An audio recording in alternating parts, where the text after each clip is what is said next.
ఏంటి బాధ ఒక్కసారి కూడా ఒక్కసారి కూడా నా మాట వినవా? వింటా ఖచ్చితంగా బట్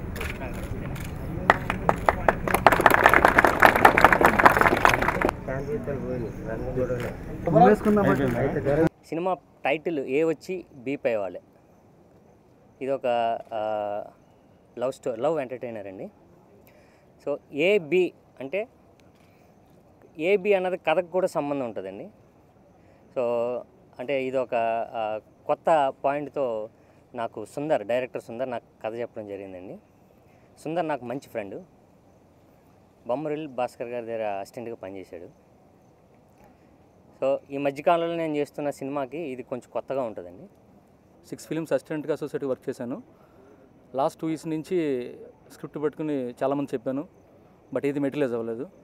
లక్కీగా అనుసిని క్రియేషన్స్ రాజేష్ గారికి జస్ట్ ఒక లైన్ చెప్పానండి. 2 days తర్వాత స్క్రిప్ట్ చెప్తాను అంటే అవసరం లేదని అన్నారు. నేను నాతో సినిమా చేయట్లేదు అనుకున్నా. లైన్ చాలండి, డెఫినెట్గా చేద్దాం అన్నారు.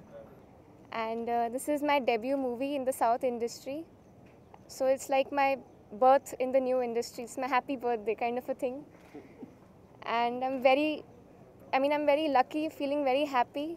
First of all, thanks to Hanu Cine Creations, the production, and moreover the producers, Rajesh Kumar, Kumar Raja, and the directors, Sundar Raju, Surya Raju. And I should be very thankful to them. Because of them I'm here. I feel very lucky to be here, and because of them I got this golden opportunity in my life.